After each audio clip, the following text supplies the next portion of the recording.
Hello and welcome to Cartoonist Kayfabe. My name is Jim Rugg. I'm Ed Piscor. Before we dive into today's video, I want to bring to attention Hulk Grand Design and Red Room Trigger Warnings, our two big books that are coming out this fall. You can pre-order these right now at your local comic shop or online, wherever you buy books. Trigger Warnings will be in stores in September and look very nice on your shelf next to the Antisocial Network. This is the second season of Ed Piscor's Red Room. Hulk Grand Design will be in stores in time for Christmas, so order it now. It's going to look beautiful underneath your Christmas tree. A lot of dentistry on those covers. Cartoonist Kayfabe will also be on the road quite a bit in October. If you're in Columbus, please come to CXC and check us out October 6th through the 9th. We will also be wrapping up the month in Baltimore, October 28th and 30th, the birthplace of Cartoonist Kayfabe. And in the middle, October 22nd, I will be at Jacksonville Public Library for a comic and zine fest.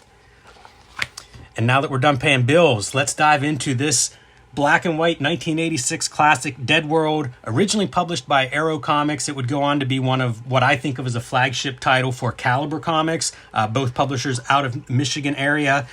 My big story for Deadworld, of course, is artist Vince Locke, who paints this cover and does our interior artwork, and would go on to have a very nice career through Vertigo and some other places, but a standout black and white artist. This is a 1986 book. This is part of that black and white explosion era of comics.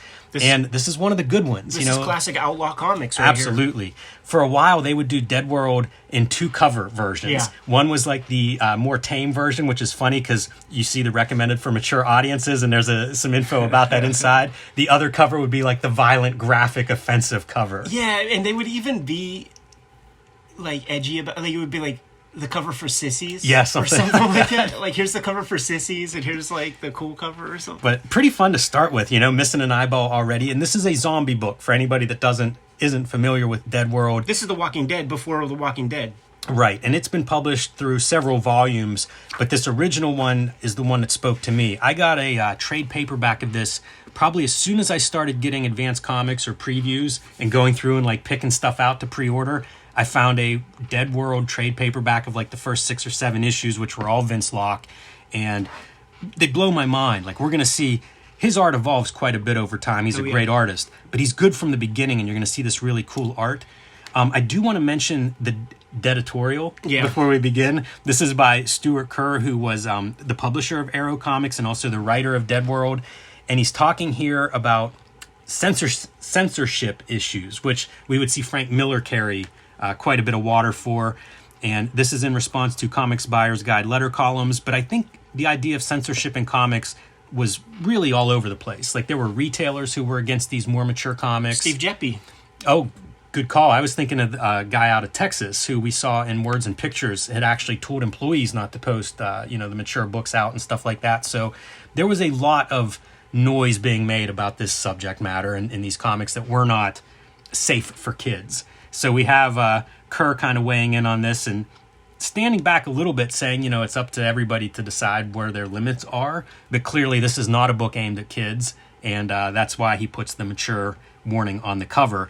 I don't know when I got hold of this thing, 14, something like that. That was kind of like a look at me for 14-year-old me, seeing a comic book with that warning on the cover. Yeah, absolutely, man. When we talk about outlaw comics, there's a big part of that where we could just say that synonymously means Detroit comics, because that gritty ass black and white line style, there's a half dozen dudes that were part of Arrow Comics and Caliber Comics that exhibit that same crunchiness. Vince Locke, Guy Davis, James O'Barr, and another dude that comes to mind that whose style I see here is Mark Bloodworth from Night Streets. That was also an Arrow comic, and he would do this kind of tapered this set of hatching that would go with the form. I feel like it was probably the Day Brothers on that Sherlock Holmes shit that like kind of brought that, or Bernie Wrightson with Frankenstein is probably the guy. And imagine seeing like, so those guys saw that and were like, what if we had a monthly comic of that, And a lot of the Arrow Comics guys were trying to like capture that.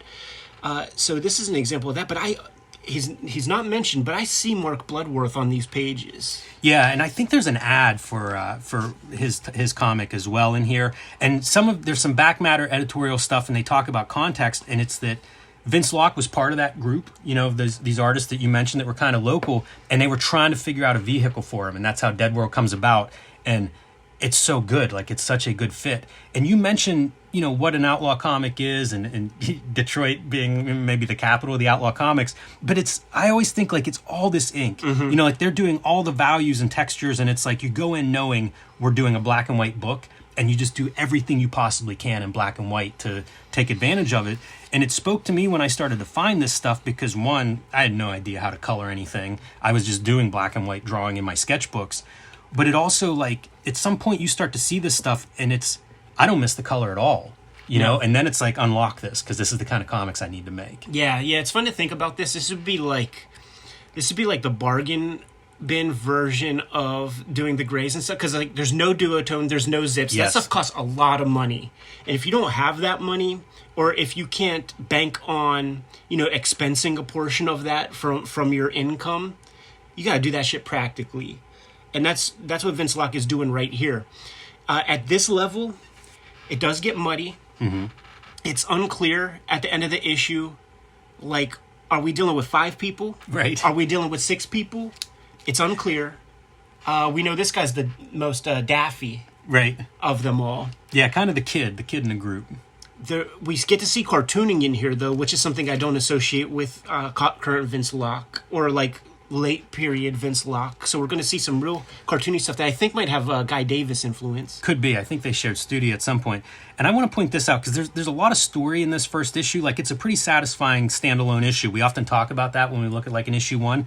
You see these figures coming, right? And the kid's like, you know, somebody's coming from town. They're already on the alert. Like, we hit the ground running. Like, this is a zombie-infected world at this point. And it turns out this is their friends. They had gone to town, so that's cool. Let's see what they brought back. You have a couple of running subplots of different characters, you know, young people, let's say, that are interested in each other. So despite the zombie apocalypse around them, they are still... guys are still trying to make time with some of the girls that are part of this survival team. You got to repopulate the universe, man. That's right, the greater good. And the truth is, like, I know people like who have like lost very important loved ones and stuff like at young ages and things, and they described a very guilty horniness that comes with death. So I feel like that's probably accurate. You know, like I thankfully like haven't had the worst experiences like that in my life yet or anything. But a lot of people, I've had those conversations where there's like, when there's like a lot of death, when there's intense trauma, there is a biological component to that. That's like, well, we lost one, so we need to put one back or something. It's built into us. Yeah, I could see that. Some really nice, like the parallel lines when you were talking about Wrightson. I feel like you can really see it in the window reflection. Yeah, trying a lot of stuff. Doesn't it look manga-ish? It does. And look at how cool it is. Like, there's the open bus window and then the underpart. That's really neat. And they talk about some of these characters. They do some really good world building in that there's a character named Dan, and he's kind of at odds with the group, used to deal drugs. You know, so like you already know going through here just the little bits of dialogue that like, this is an unlikely group that's together. Which is so important. Pre-Deadworld, these weren't necessarily friends. Like, just the way shit broke, they ended up, you know, stuck together on this school bus trying to survive. Which is perfect drama. That's exactly what you want in a situation like this. You don't want a bunch of buds. Yeah, definitely. And now we get our first glimpse of the, they call them geeks a lot. Yeah. And we get our first glimpse, and already it's frightening because, like, they're talking. Yes. These are not quite the mindless zombies that George Romero brought us. Yeah, closer to the William Stout Revenge of the Living Dead, or Return of the Living Dead era, where you have punk zombies and Hell's Angel zombies. And so, you know, like, you have more hip-looking guys. And it's evocative. Like, I want to know...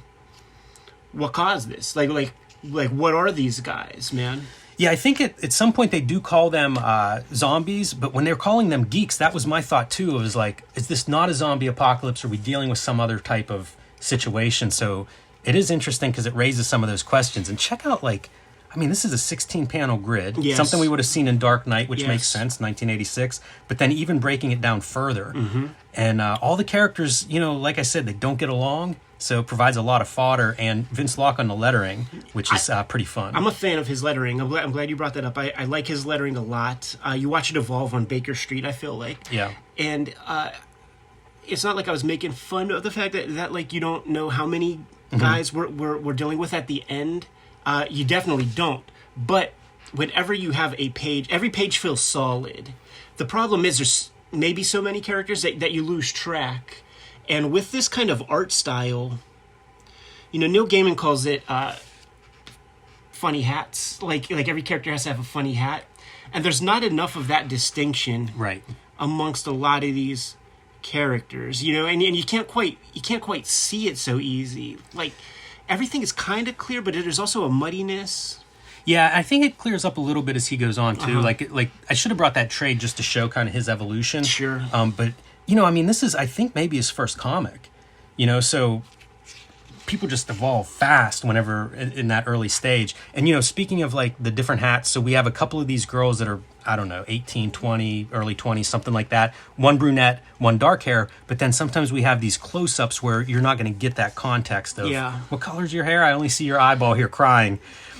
This is pretty slick for lettering. Check this out. So we have this guy, a lot of dialogue going on. As we get into this next row, it's still, the dialogue balloon is still going back to this dude. Yeah. But it kind of reads clear. Like I did not almost read this whenever I was reading across this panel. Right. Yeah. In terms of the funny hat stuff, like the only guy you could easily, clearly pick out is the boy with the ski goggles. Yes. Yeah. That's funny. But again, I do think that gets a little more clear as we go. And they're talking plans, so you have this group that they went to town to get supplies. It's not ideal, but they got some canned foods and some things like that. They should be able to survive for another week or so. They got a map, and they're trying to plan like where to go.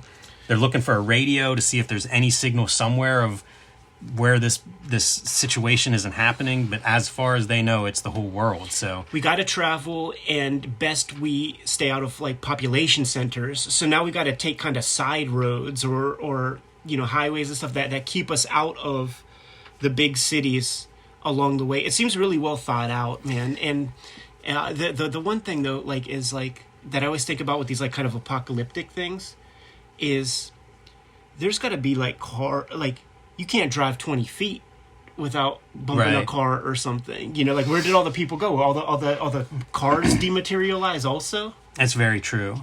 Otherwise, I think it rings true. I think that's the part that appealed to me whenever I first read this as a kid is like, oh yeah, I could be one of these characters because this kind of makes sense. I feel like the popping off point, like probably the best sort of version of that end of the world stuff really is the Stand.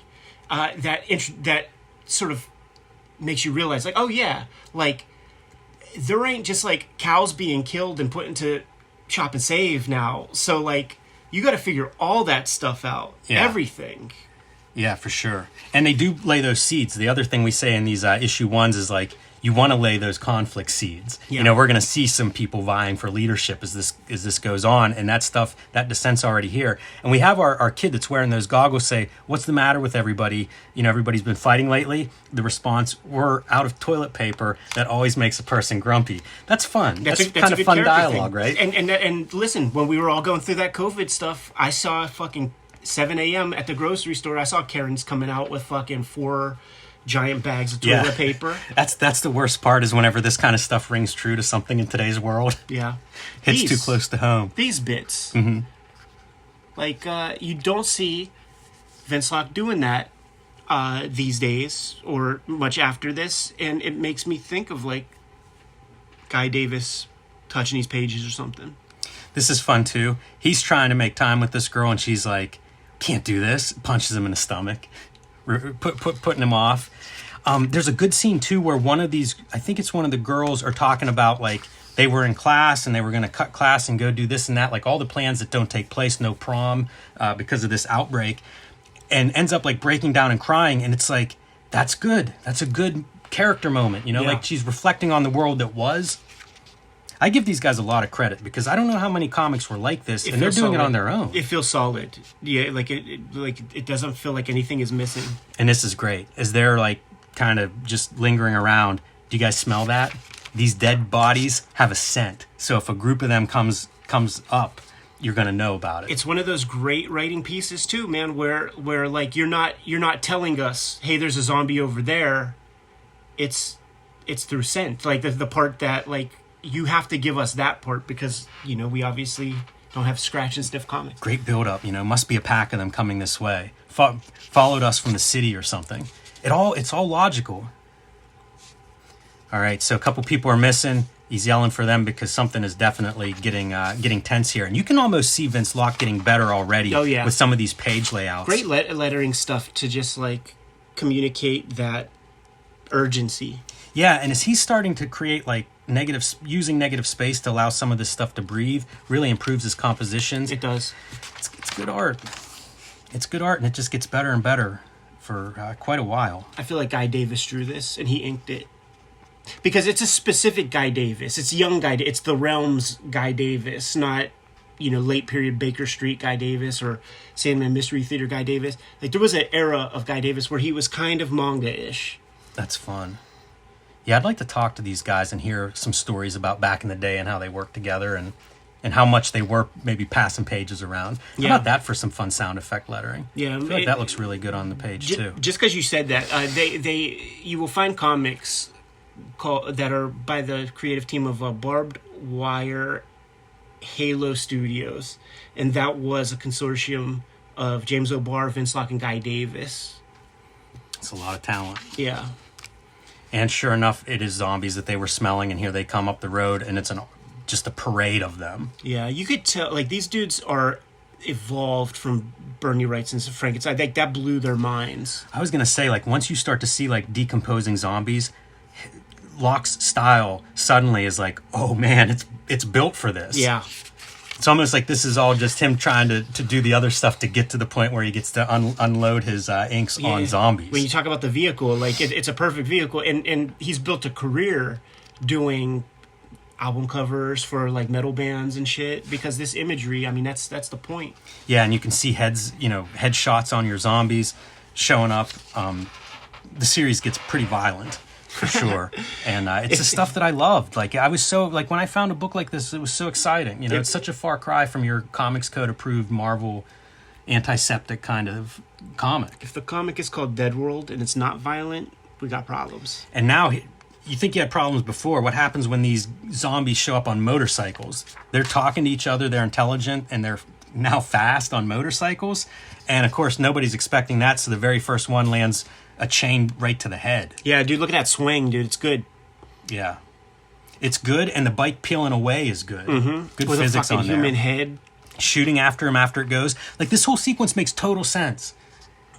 Kind of cinematic, too, when you think about it. Oh, yeah. So they do get one of them, although they're quick to point out, you didn't get him in the head. Got to get him in the head. Blam. Get some blood splatter on there. And Gorgeous. the after effect of shooting a zombie in the head for one of these young women, like, man, their world has changed a lot. They're talking about prom 7 pages ago and now standing over a dead body that you just shot in the head point blank. Yeah. You would see these thickets in that Frankenstein by Bernie Wrightson. Much finer line work on this hatching, too, so you can already see almost experimenting with possibly size of the original or maybe some different tools that you're drawing with. Yeah, being able to afford those rapidographs, man. Some more of this violent headshots and bike crash, and that's pretty vicious. Yeah, leaving a trail too. Skid mark. Road rash, baby. Man, I just saw a show with a bike ride accident, and that was it. Like, the guy hit the ground and leaves the skid mark. A water balloon. That's tough. But headshots. You're seeing some of the outlaw blood of the solid black blood coming off of these guys, and it is like, come on, get on the bus. We gotta get out of here. So that's the great escape, and the guy they didn't get is King Zombie, who's going to be a problem throughout this series. So, do you know what happened? Like, I'm intrigued. I have it loaded up. I'm ready. I'm going to keep reading. But do you know what this is? Like this whole zombie plague? Like, I have no idea, like, what the cause is of it.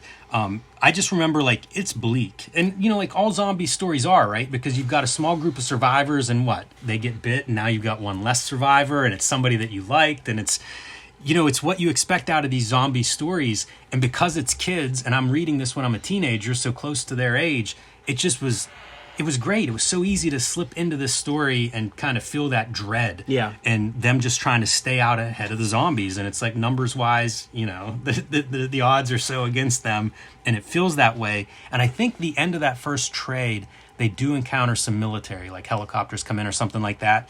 So I have not read the whole series because, frankly, some of it's really hard to get. Yeah.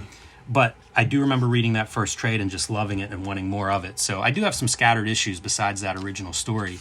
And I don't know, there might be a good reprint out there of like this first volume. Yeah, there are those trades and stuff, and you get it how you could get it, man. So everybody can find it.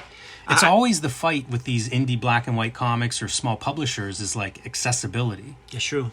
But I do think this has been reprinted over the years, so I probably think you can find it. It even had a tenure at Image for a minute, no? Yeah, I think so. There was a version? I don't know if Vince Locke was part of that, but yeah, I do believe so. And here's some backstory on it, and they mentioned Mark Bloodworth's Night Streets, and kind of how this comes about is because Vince Locke, part of this gang of artists, and it was like, let's find something good for him to do, because he's got skills. Shouts to my Uncle Gus, man, who would just, like, have no prejudice about comic. He just loved comics. And would go to the swap meet or whatever and just scoop up comics. He would read them one week. Every Friday or something, he would come over to the house. My grandparents lived on the first floor. We lived on the top two. He'd go visit my grandparents. He would drop off like weird like Weekly World Newses to them. You know, like the ones with right? Bat Boy. Yeah. And then he would just give me like, you know, the last stack of comics he read. And like Night Streets was a part of that. Weird Straw Man, you remember that comic? Straw Man? Yeah, I have some of those. The Bat from Apple Comics, like Double Dragon, like Remo Williams magazine, fucking Marvel books. I was so uninterested in that stuff for the most part then, and I look back and just like that's the stuff I want now. Oh yeah.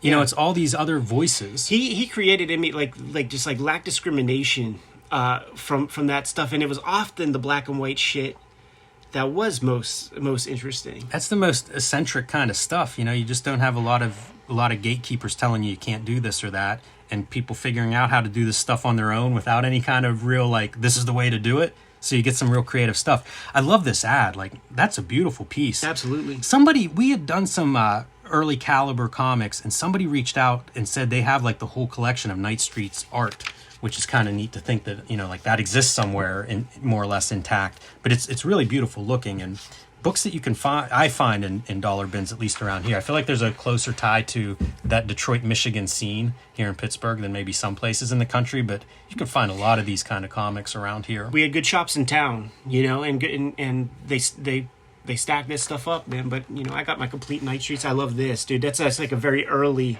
Vince Locke piece.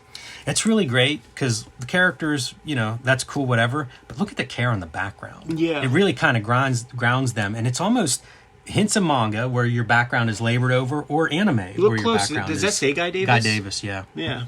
Yeah, you can barely make it out. I wouldn't have thought of that. So it flips the script, because I feel like Guy Davis was the predominant guy on the Baker Street stuff, and it was Vince Locke like adding his shit to what Guy Davis was laying down. This is flipping it. Yeah. And Guy Davis putting his work on top of Vince Locke. I can't recall seeing that very much. Like I feel like Vince Locke was more the finisher. Like I'm talking about like lettering and like.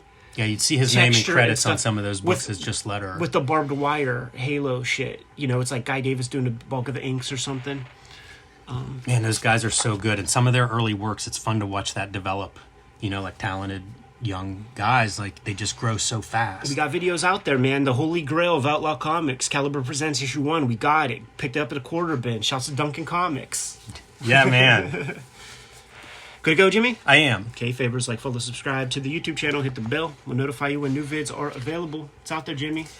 Hulk Grand Design, the collection, is now available for pre-order at your local comic shop or online wherever books are sold. That is the big oversized, looks great on your shelf next to X-Men and Fantastic Four Grand Design, and will arrive in time for Christmas. So perfect for the gift for the Hulk lover in your life, even if that Hulk lover is you.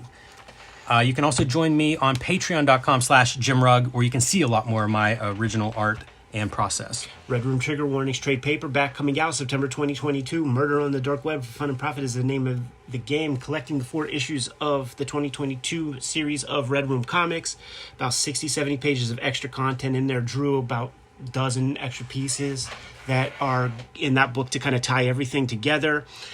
You can order these books at my link tree in the description below this video for current and future Red Room comics. Also, if you hit my Patreon up, you'll be able to read future Red Room comics that have yet to hit a print edition. They won't hit print until at least 6 months from now, maybe closer to 9.